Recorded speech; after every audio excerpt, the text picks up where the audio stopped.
All right, it says we are live. Thank you, everybody, for joining. This is a special live edition of Guns and Gadgets. If you're new here, let me give you a quick summary of what the channel is and who I am. My name is Jared. I've been a police officer for over 20 years, currently here in Massachusetts. Because of the experience I have in my field, I'm usually able to figure out what new laws or new bills are coming down the pike, and based off of the friendships and connections I've made over the years, I get a lot of information that the average person might not be privy to. So because of that, I started this channel as a Second Amendment lover, and the fact that we're under attack like we've never seen before. And I try to bring those bills and news here as fast as possible. And sometimes you get it a couple days before what would be our mainstream media even talks about. This is a first of a series that I hope to expand on and make it quite regular, where I want to bring champions of the Second Amendment live one-to-one here on this channel so that they can bring information to you, the viewer, and you can also ask questions yourself. So with that said, the first guest here on this new series is none other than Mr. Erich Pratt, who is the Executive Director of the Gun Owners of America. He's doing a lot of work to champion Second Amendment rights, and they stepped up big time to address the bump stock ban that the Trump administration came down with not too long ago. So let me welcome you, Erich, sir. Thank you for coming here. I appreciate your time. I know you're a very busy person, so I'm honored that you would choose to come to Guns and Gadgets. Well, Jared, I'm so glad to be here. Thank you for having us on your inauguration episode where you're bringing different people on. I really appreciate that. So thank you. Absolutely. It's like I said, it's my pleasure. Absolutely my pleasure.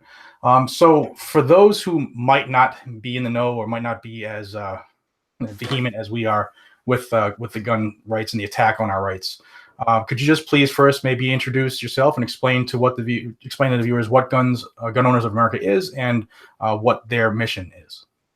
Absolutely. Well, Gun Owners of America has been here for over 40 years. I'm the executive director of Gun Owners. We have over 1.5 million members who are very, very active. In fact, the New York Times said that it was members of Gun Owners of America that killed Obama's gun control in 2013. And even Senator Harry Reid himself in 2016 said it was GOA that killed gun control that year. Up on Capitol Hill, congressional offices tell us that our members are very loud. And it's really actually not just on Capitol Hill, but around the country as well. We've been very involved in the states. In fact, we were the original group at the federal level to push for constitutional carry. And so we're happy that now there are 14 states. I wish we could bring Massachusetts into the fold, Jared. Maybe a little bit more of a tougher push in Massachusetts. But anyway, so we've been here over 40 years just frustrating the anti-gun left. Awesome, and we need you more than you know, and maybe one day we'll get some Republicans in power here in Mass, but I'm not holding my breath.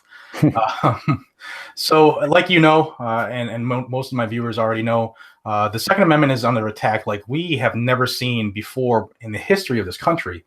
And like I said, mentioned recently, the Trump administration through the ATF came after bump stocks because of the Las Vegas incident, where they say bump stocks were an issue.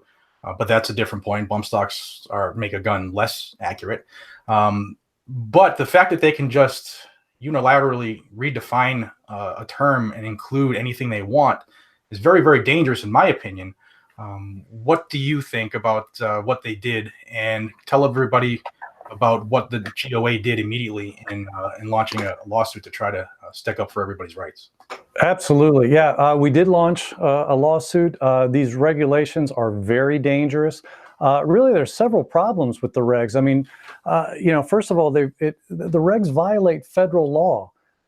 They even violate previous ATF rulings. I mean, the regulations rule that a piece of plastic is a machine gun. And not only that it converts an AR-15 into a machine gun, which of course is crazy. In our case, demonstrates that this is totally false.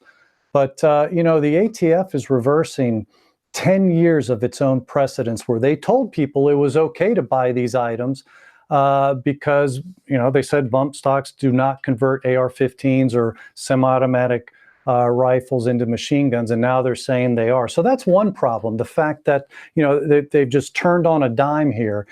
You can't have an agency overrule congressional law, and that's exactly what's happening here. But another huge problem with this is that the regs are incredibly broad, and they're going to threaten AR-15s and all semi-automatic rifles. And I don't think we'll see that immediately under the Trump administration, but the language truly sets the table for the next anti-gun administration to use these regs to ban AR-15s. And then one of the other things that our lawsuit points out is, look, this violates the takings clause in the Constitution.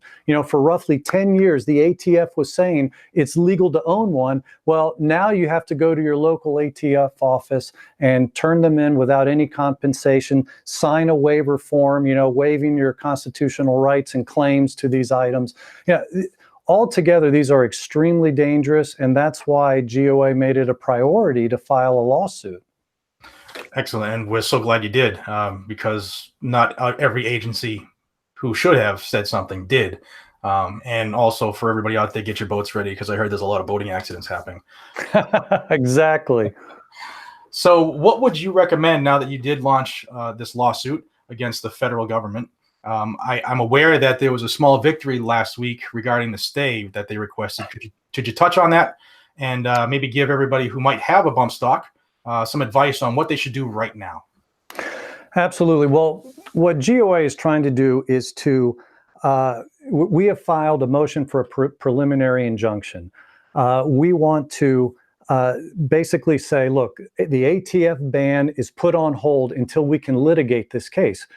Because look, I mean, you only have 90 days to turn this in. If this case goes on years and years and then we win, down the line, it's going to be no good if people have had to, get rid of or discard or destroy or lose in boating accidents their bump stocks. So it's very important to get an injunction, a stay, a delay on the enforcement of this. Well, ATF went to the judge and said, we're in the middle of a shutdown, and so we're kind of, understaffed, on low resources, and this is going to be very difficult for us. Can we have a stay on the case? Well, Trump has said this case, the shutdown could go months or years, right? I mean, and I doubt it'll go years, but it could go several months, way beyond that 90-day turn-in period. So what happens if then, again, on down the line, we finally win, but we've passed that 90-day window, the anti-gun left has won by default.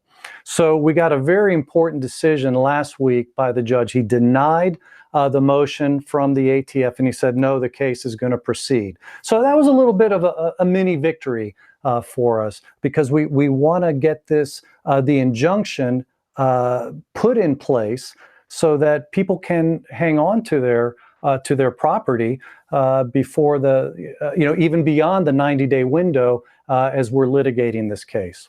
Right. Well, I'm glad that at least you found a judge who would at least use common sense, the real common sense, because it's going to help going forward.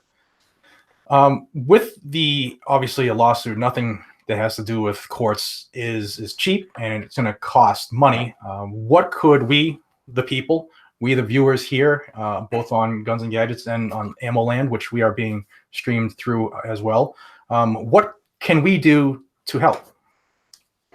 Well, I think the biggest thing that people can do to help right now is to contribute to the case. These type of cases are very expensive, and we foresee that, the government, of course, has unlimited money, and they can keep taking this as far as they want to go. So right now we're at the very basement level at the district court, but then there could be, appeals to the full circuit court, and then even beyond that, of course, to the Supreme Court. Now, not coincidentally, this case is taking place in Western Michigan, which is in the Sixth Circuit Court of Appeals. And that happens to be a very pro-gun circuit, as well as a circuit where the judges tend to resist agency excesses like what we're dealing. So we're actually very strategically in a good place for taking this suit. And so, our hope is that we may win this at every level. And so at whatever point the government cries uncle, or if the Supreme Court were to say, no, we're not going to hear it, then, basically the last decision stands. And we want that to be our decision, saying that this is unconstitutional and illegal. Excellent. So for everybody who's watching this, I don't work for the GOA, but I love my country. I took my oath serious, still do. If you can, make a donation to the Gun Owners of America. Become a member if you're not already, because everything helps, whether it's $1, $2, $5, $20, whatever you can do. I know it's tough after the holidays, but these are the folks who are stepping up for us, and we need to do everything we can to help them. And if I could add one thing to that, Jared, if you do contribute, you'll be frustrating Dianne Feinstein. She's already said right after the ban was announced by ATF, she said, basically don't count your chickens before they're hatched, guys. Don't get too excited, because Gun Owners of America is challenging this in court, and they could be tying this up for years to come. So, if you want to frustrate Dianne Feinstein, go ahead and, contribute to this case. By the way, the easiest way to do that is go to gunowners.com. That's our foundation page. Just click on the contribute button, and you'll actually see some of the cases that we're involved in. Also one in New York City before the Supreme Court. We're challenging a New York City restriction. That's a whole nother thing. But so we're involved in cases, and this, your contribution will go to helping that, again, because these are, they get very expensive very quickly, and we're going up against one of the richest entities in the world. So anyway, every little bit helps. Yeah, Bloomberg and Soros tend to have a little pocket change. That's right.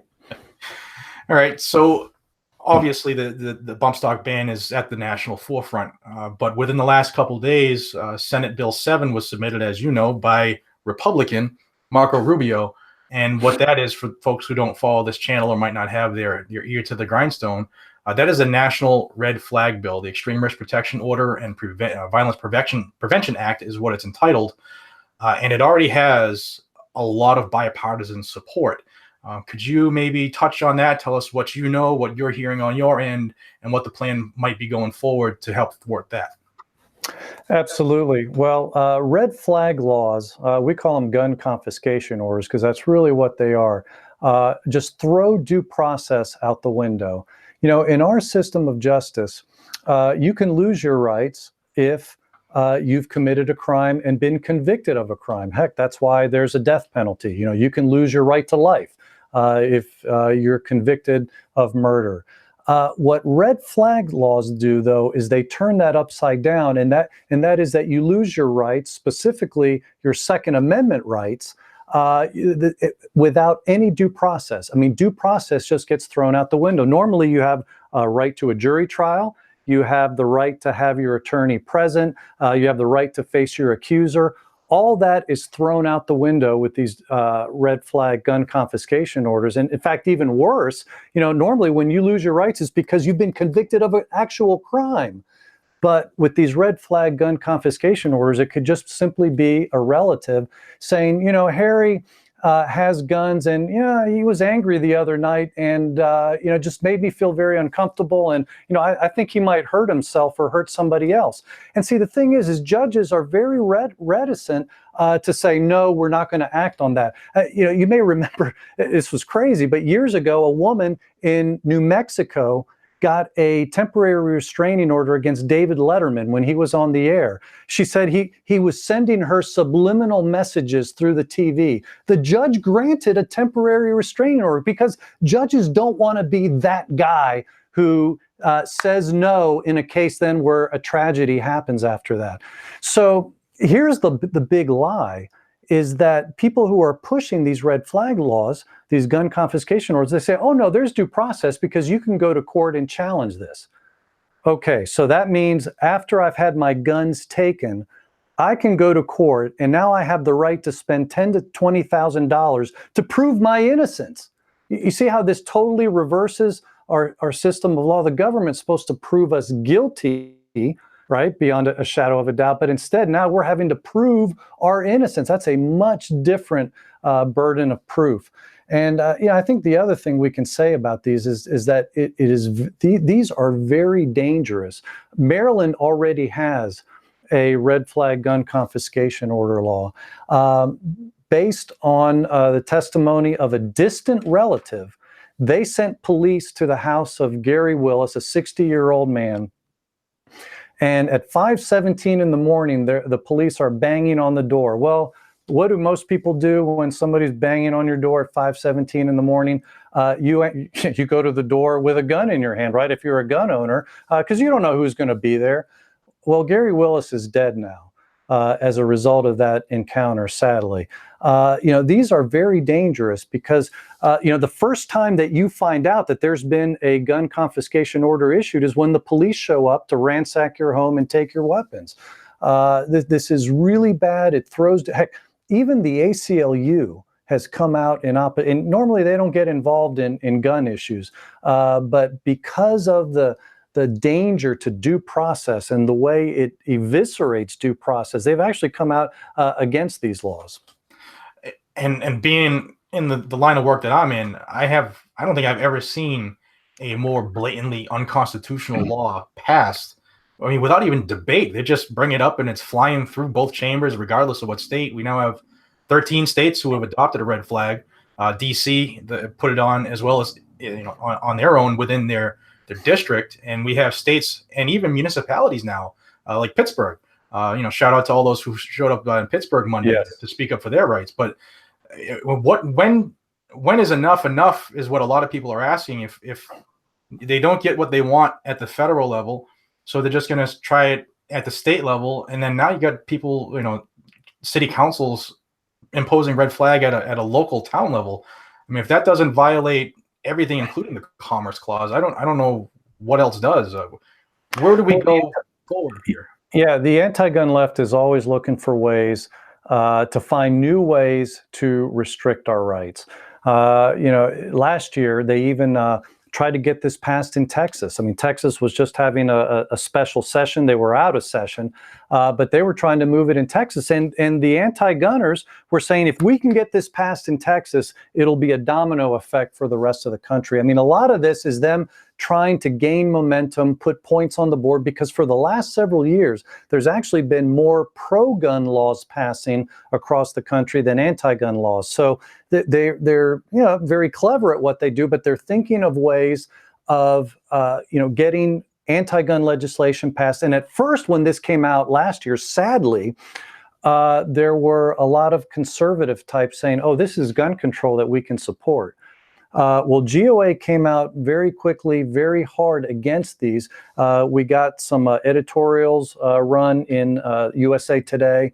We went into every state that didn't already have one, and we were rallying the grassroots to contact their legislators to oppose the red flag laws, because they'd been introduced in almost every state that didn't have one, to oppose it. And in some states, one in particular in Pennsylvania was kind of funny. Well, not funny really, but it ended up well, I should say. But the Speaker of the House, he'd been told that this was a non-controversial bill, so he was going to bring up a red flag bill. And of course, working with some of the state organizations in Pennsylvania, we started rallying our members. And we were working with one pro-gun legislator in particular, who then approached the speaker, and the speaker's just kind of scratching his head. And he said, I had no idea this was so controversial. I was told it wasn't supposed to be. Anyway, he yanked the bill off the floor, and so they didn't have a vote on it. And we were able to kill it in Pennsylvania and in over a dozen other states as well, because we quickly acted to make a big deal about this, because the initial, even from some, sort of quote unquote conservative periodicals, right of center media outlets were saying, hey, this is non-controversial stuff, when it's not. I mean, it's really taking a dagger and just ripping up our constitutional rights and freedoms. So, this is something that everybody should be concerned about, even people beyond the Second Amendment community, quite frankly. Right. And from the law enforcement community, I can tell you beyond a shadow of a doubt that the red flag law does nothing that the domestic violence restraining orders do, with one caveat, and that's to strip your Second Amendment rights up to life. So they're parading it around like this is something we need. We don't. We already have it. Every state has a domestic violence restraining order. That's right. And this does nothing other than violate almost the entire Bill of Rights. Do you think, I know it might be early, but do you think we might see something challenging that coming forward? Challenging red flags? Yes. Absolutely. I mean, obviously we have to lose first. So right now we're putting everything we can into fighting it. And, I'll be honest, this is probably going to be our biggest fight in the Congress. This is going to be the toughest bill because there are Republicans like Rubio and Toomey of Pennsylvania who support this. So this is going to be a tough fight. And quite frankly, the best way I think to fight it is fight fire with fire. It's not to try to water it down and make a bad bill not quite as bad. Then you're still losing your rights. We're going to try to throw as many pro-gun grenades, onto it as we can. Things like constitutional carry, concealed carry reciprocity. Because when you attach amendments like that to a bill, the anti-gun left kills their own legislation. We've done it before where we either threaten or attach pro-gun legislation to their anti-gun legislation. The best you can say for the anti-gunners is they're consistent. They're so stuck on principle, they will not swallow anything of ours. And so if we have over a 50% vote and we can get it attached, that acts as a killer amendment. So that's our strategy right now. We've just been notified in the last 24 hours. We now have a reciprocity bill in the Senate. We have one in the House by Richard Hudson.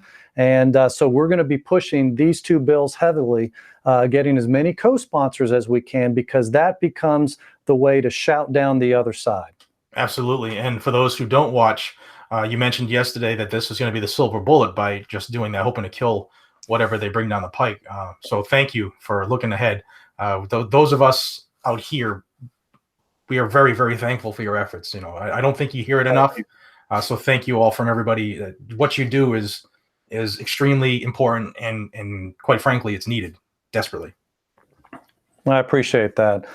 Well, and quite frankly, it's not even just us here. I mean, we're just the mobilizers of this. I mean, like I said, we have over 1.5 million members and activists. They're the ones that are really doing the work. I mean, we notify you, and Jared, I appreciate you, having me on and getting the information out so that people can actually act on it. And we try to make it easy for people.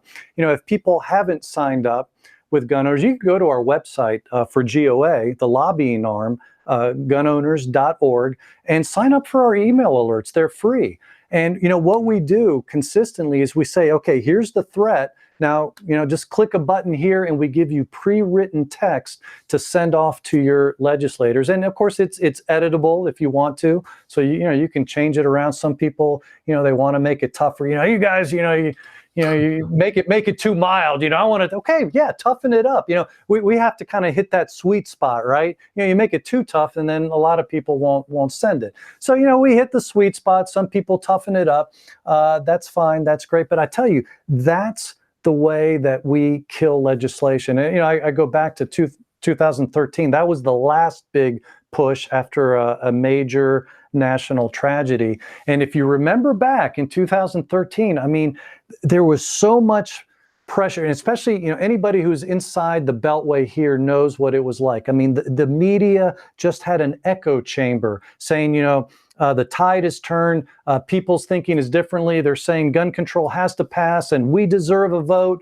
And, it at times felt like we were the only ones, here in our little offices outside the nation's capital, opposing this. But of course, that wasn't the case. I mean, we had, hundreds of thousands of grassroots members that were taking action. And then the newspaper reports started coming in, how, now Republicans who were supporting the legislation, things like moving towards universal background checks and things like that, how now they were withdrawing their support as a result of all these GOA members showing up at their town hall meetings and calling them and emailing and postcards and this and that. And it just became so controversial. And that's the thing. We got to let people know, hey, I'm your constituent and I'm opposed to this. And I will remember in November if you vote for this.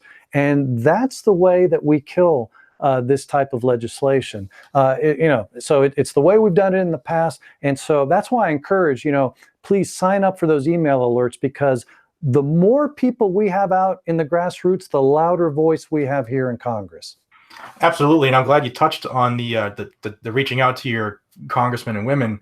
I've done a video here in the past, and specifically how easy it is, because a lot of people who have never done it, oftentimes they're intimidated by it. And so I did something to try to walk somebody through, first off, how to find out who their rep is, what to do, what to say. But I'm glad you said that, because I say it a lot, and I get the feedback, Elizabeth Warren's my senator and it doesn't matter what I say. But it actually does. If they get enough people that come out against whatever it is that they're pushing, whether it's anti-2A or whatever, the more people that show up and the voices that are heard can actually sway how some of them will act. Granted, you got some people who doesn't matter. They're just taking the money and they're going with the agenda. But I've called and talked to and emailed old Liz numerous times. In fact, she can't stand me, but that's a victory for me. She knows when I call her, she's going to hear the truth, and whether she respects me for that or not, but she's going to hear it. So I'm glad that you said that. It's vital that people do that. So folks, when I say it, when you hear somebody like Eric say it, or others who are fighting for our rights, it's imperative that we stay in contact, reach out with them. Ultimately, they're our employees. They work for us. You should not fear reaching out and talking to them. And you can utilize GOA's links to make it even easier if you don't want to pick up that phone. So thank you for bringing that up. Yeah, absolutely. And I think you raised a good point too. I mean, obviously, gun owners are going to have a much stronger pull with Republicans, because that's typically been their base, is the Second Amendment community. But that doesn't mean that it's a waste of time contacting anti-gun Democrats. Now, it may be true that 99% of the time you're not going to get their vote. But here's the thing: if they never hear from you, then there's absolutely no reason for them to slow down at all. They're just emboldened all the more. But if they're also hearing from a lot of people, then when they hear their fellow colleagues squealing about all the pressure, then it resonates, because they're like, yeah, well, I'm hearing it too. But see, if they're not hearing it at all, then it's like, well, I don't know what you're talking about, because I'm not hearing, any noise. So, realize that it never hurts to, pick up the phone or to send that email, especially to send an email or a postcard. I mean, how easy is that? It never hurts to fight. That there's always a residual benefit, even if ultimately, these dyed-in-the-wool anti-gunners, yeah, we're not going to get their vote, but we can still slow them down. And, again, I go back to 2013, the last big push, we were able to wear them down enough. We actually won in the Senate, which was our weaker house. Harry Reid was in charge, right? So we were actually, it never even came over to the House side. So it's really important just to, fight politically and never give up.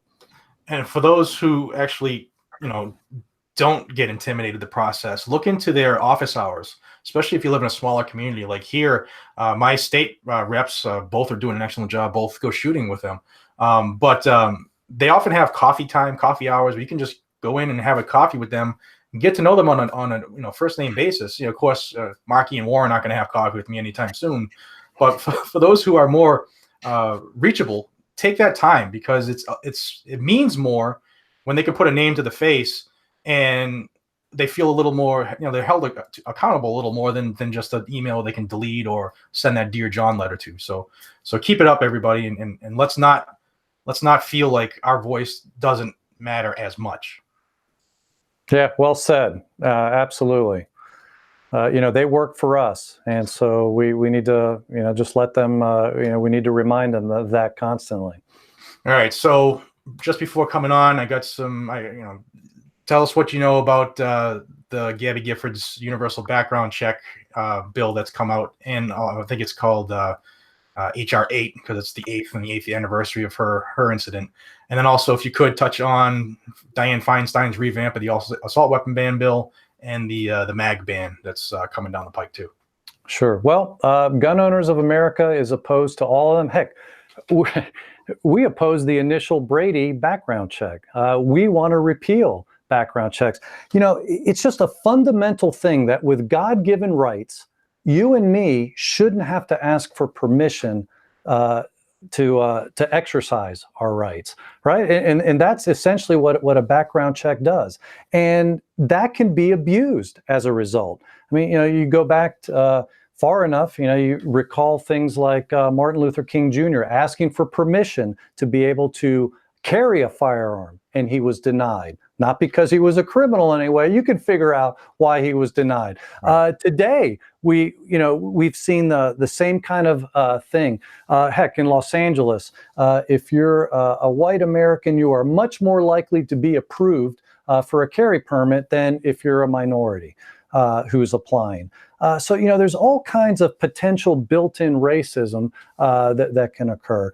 But then, you know, you also see it with things like, military veterans who have been grossly affected in terms of being put into the NICS check because they've gone to the VA, you know, for counseling, for help, medications, et cetera, you know, as a result of, you know, PTSD that they're dealing with from, serving their country overseas.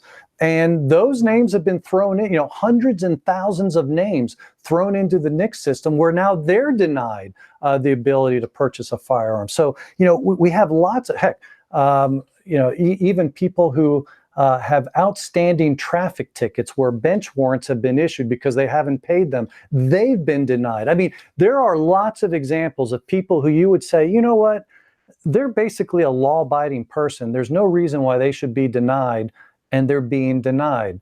So, you know, this is the problem with running people through a system where they're going to have to ask for permission. And let's face it, is it stopping bad guys from getting guns? I mean, you know, what gun control law stops somebody who's determined to get a gun to commit a crime? What's one more breaking of the law?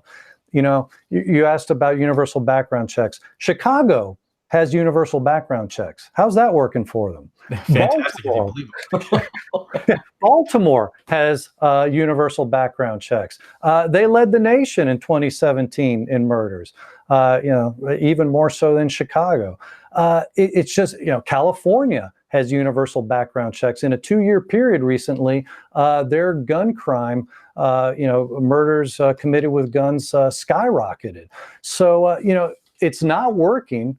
The only thing it really does well is help register law-abiding Americans like you and me. And, you know, it's interesting, when this really hit the forefront back in 2013, there was a leaked document from the Obama administration where they admitted that universal background checks and gun owner registration will inevitably go hand in hand. So, and that's ultimately what the left wants. And we've seen that be abused, not only in this country, but around the world, where registration is a first step to gun confiscation. So for many, many reasons, Gun Owners of America is going to be opposing this. There will be no compromising or watering down of the bill. We are going to oppose. Excellent. Good. All right. Got one more question I planned on touching on, and then we'll open it up to the chat and get some input from some of the viewers here. HR 7115, titled The 3D Printing Fiasco. They're going after the 3D printed guns. But in that text, if people don't read it, it's extremely dangerous. It's going after, lowers 80% of builds, parts kits, and even advertising the sale of part kits. Tell us what you know about that one. To my knowledge, it hasn't been reintroduced in this bill, in this Congress. I'm sure it will be. We opposed it in the last Congress, and we'll oppose it again. Yeah, interesting. As you touched on, it not only shreds Second Amendment rights, but First Amendment rights as well. So, the beauty in this country is you can still, in most cases, make your own firearm. And, this is obviously aimed to put a stop to that, because they, for a long time, there has been a drive. And, I think where I first saw this was with Pete Shields, was the guy who had founded what was then Handgun Control. They're now the Brady Campaign. But he laid out a 3-step plan, but the ultimate goal that he had was that only the military and police own firearms, and that if you actually, for any private ownership, you would have to go to a gun club or something like that to retrieve your firearm and use it there. The left doesn't always talk about that a lot, but you see that strong undercurrent there, especially as you look at the laws that they push, things like the 3D ban, or, they say they just want common sense gun control, but then they go to court like they did in the Heller case to support the DC law. Well, what was the DC law? Nobody can have a gun. Right. So, they, to them, that's what common sense gun control is. It's nobody having a gun except for military and police. So, we just need to point that out. We're going to oppose it and fight it tooth and nail. Excellent. So for those watching, both here, YouTube and AmmoLand, and wherever else it's being streamed right now, I just put up the link. It's a direct link to Gun Owners' website. Go there, join, donate for the cause, get some swag there, grab some stuff, because everything helps. And those of you who have been utilizing the super chat, thank you. I'm just seeing it just now, so it's going by pretty quick. So if you want to ask a question to Mr. Erich Pratt, feel free to fire away. I will pick and choose what I think would bring up the most dialogue. And if I don't ask your question, guys and gals, please don't kill me. There's a million texts going by here on the chat machine, and I can't see every single one of them. So the first one I've seen a couple times is talk about Pittsburgh. Maybe touch on what's going on in Pittsburgh, and maybe what we as the Second Amendment friendly community would like to see. And do you think that what they have proposed at the municipal level might actually have some teeth? Well, the interesting thing going on in Pennsylvania is that they have a preemption law which prevents localities from passing restrictions on firearms that are more stringent than at the state level. So we would argue on many levels that what Pittsburgh is doing in trying to restrict semi-automatic firearms is it's completely illegal, not to mention unconstitutional. We've been involved there to the extent that we work with a local organization there, FOAC, Firearm Owners Against Crime. They're very involved at the state level, and we're working with them. And for right now, we've been funneling people to them to support potential lawsuit that they have ready to go. I mean, obviously, there's going to be several levels that this will be fought at, but I think it's going to be a long fight.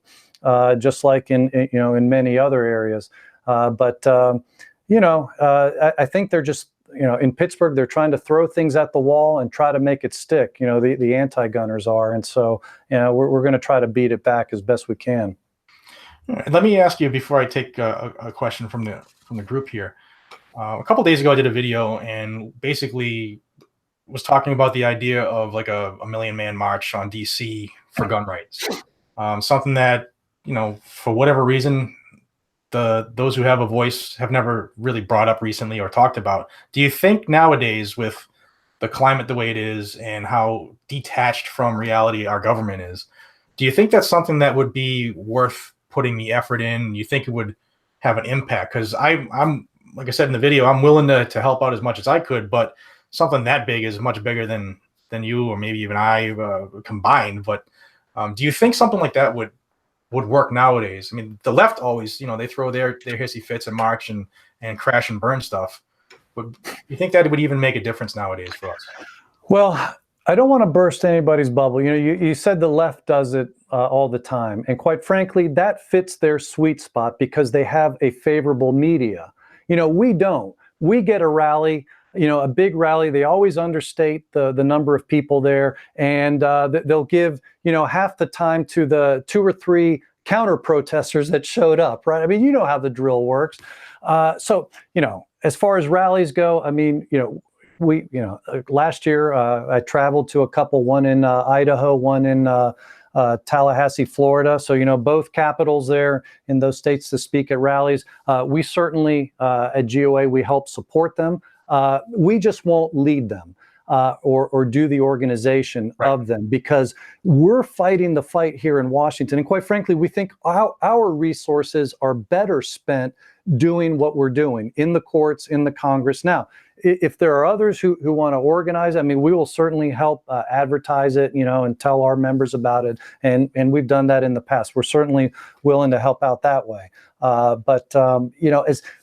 I just want people going into it realize they're not going to get the same bang for the buck that the left got. Speaking of bucks, the left has a lot more of it. I mean, they have the Soroses, they have the Bloombergs, they have the free media, and they get the Hollywood actors and singers to donate their time. So they can make it much more of a production, really, than we ever can anyway. Ultimately, and I keep coming back to this, how do you defeat gun control?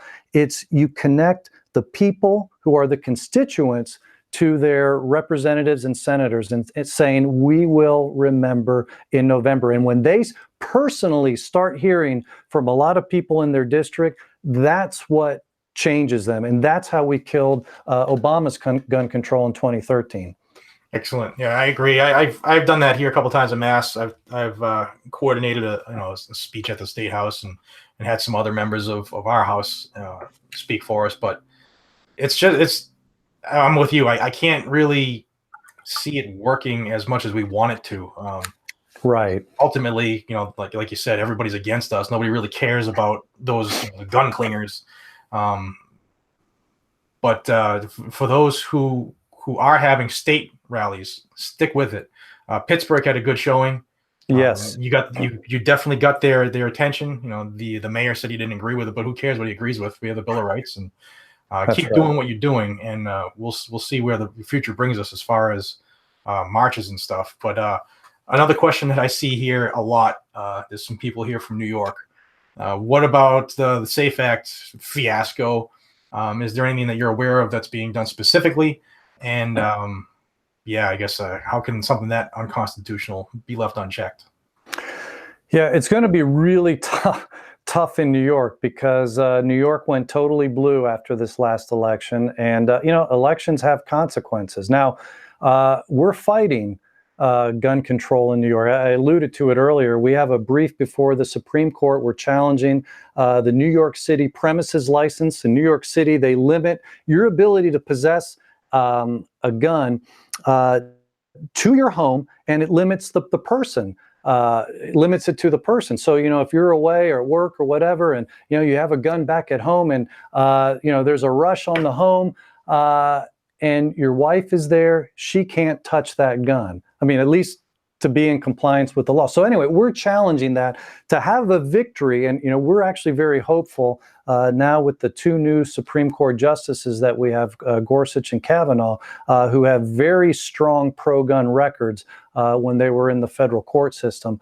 We're very hopeful if we get a hearing that we're going to be able to overturn this. And that will have a lot of ripple effects, not only through New York, but into other states like Massachusetts and other states.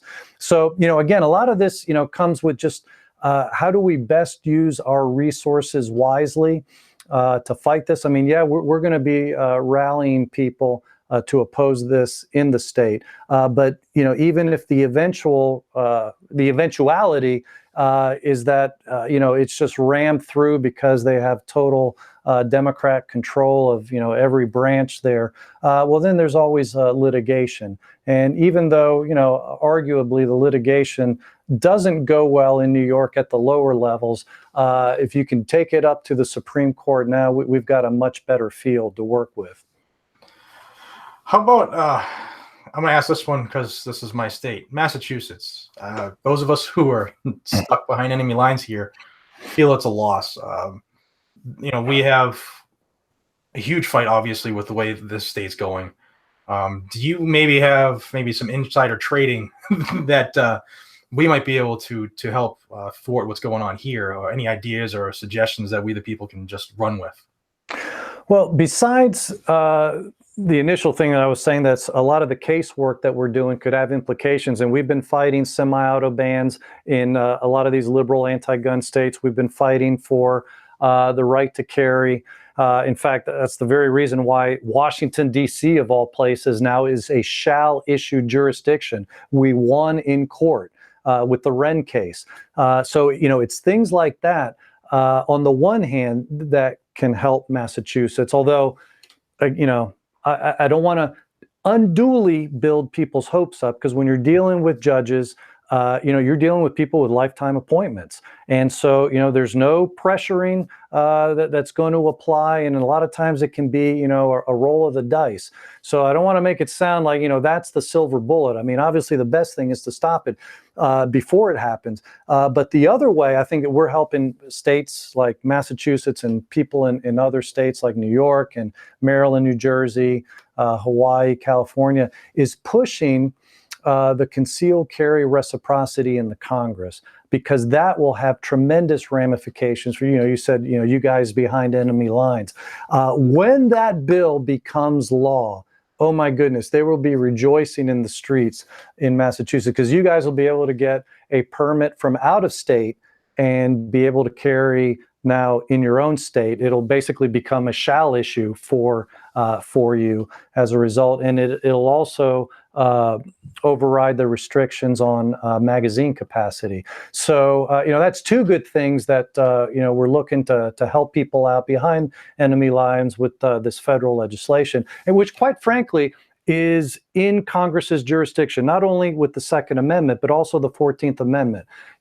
Just summarizing the 14th Amendment, when states are infringing on the rights of the people, Congress can step in to address that. And that's exactly, by the way, why we won in the McDonald versus Chicago case. For that very reason, it was the Second and 14th Amendments, and they recognized, there is authority to step in and correct local abuses when people's Second Amendment rights are being denied. A lot of people are asking, what about movement on repealing the NFA, the GCA, and Hughes? Any words on anything you've heard on your end?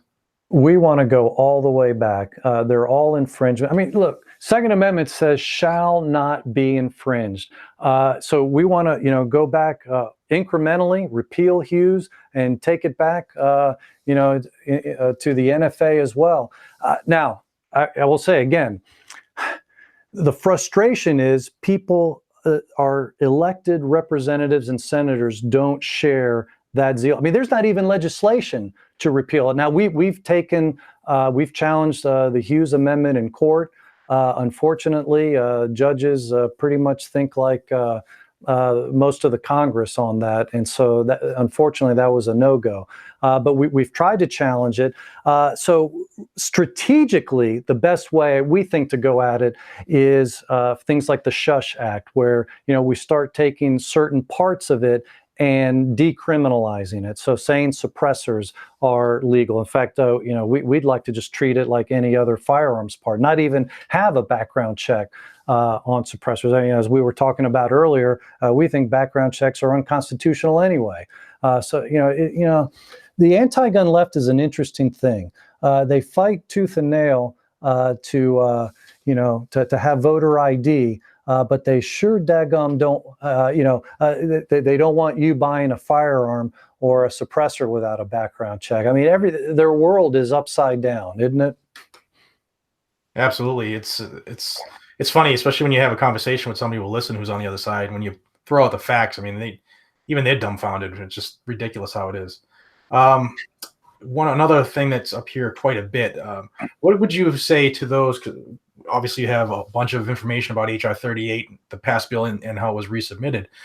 What do you say to those who might be of the belief that HR 38 or national reciprocity in a whole is just a registry type deal, or could possibly lead to the way of just stripping everybody of their right? Well, if it did that, we would oppose it. If that's what it became, we would absolutely oppose it. The beauty of the legislation, and we've worked with Hudson in the House, we've worked with Cornyn in the Senate, and there may be even others who are introducing legislation as well that we've been working with, is that it completely leaves it to the states in terms of the either permitting or constitutional carry, whichever way they want to go. That's the beauty of this legislation. It says even if you're from a constitutional carry state, then you'll actually be able to carry all around the country without a permit. So there's no registration. And I tell you what, Jared, we fought tooth and nail because some of the early bills that were introduced years and years ago, quite frankly, inserted the federal government way too much. And that's why GOA didn't support them. So we started working with the new crop of congressmen to get legislation that actually respected the rights of gun owners and those in constitutional carry states. And as we were mentioning earlier, will even help people in states like Massachusetts and New York and some of the more liberal anti-gun states. So no, it's a really good bill right now. If it was altered to in any way register, I mean, look, let's face it, if you have a concealed carry permit now from a state, you've been registered. And the federal legislation isn't going to change that. On the other hand, if you're from a state like Idaho or Missouri, where they have constitutional carry, you don't have to be registered. I mean, that's the Second Amendment right there. Keep and bear arms, the right to keep and bear arms shall not be infringed. That's what we support. We've been pushing constitutional carry as long as I can remember. I mentioned earlier, we were the first organization to do it. In fact, we even got some pushback originally from some other organizations on that. But the reason we pushed constitutional carry is because that's the freedom that we have under the Second Amendment. So anyway, long answer to your question, but yeah, we're not going to tolerate that. And if that's what it became, we would kill it. Excellent. Some folks are asking about how to specifically assist on the national reciprocity and throw out all your links again so folks can head over right now. A bunch of people actually have joined during this video, so good work, guys. All right, thank you. Yeah, the best way to is just get involved. Sign up for our alerts. We just put out an alert yesterday, and we'll be doing more. But this is crucial. When we send our guys up on the Hill to go to some of those offices where they kind of been dragging their feet, they tell us, man, your members are loud. That's what we want, and we love the fact that we've got such an active membership. That's how we're killing bad bills. It's how we're getting good legislation to pass as well. Well, thank you for your time, sir. I want to thank the viewers for their questions.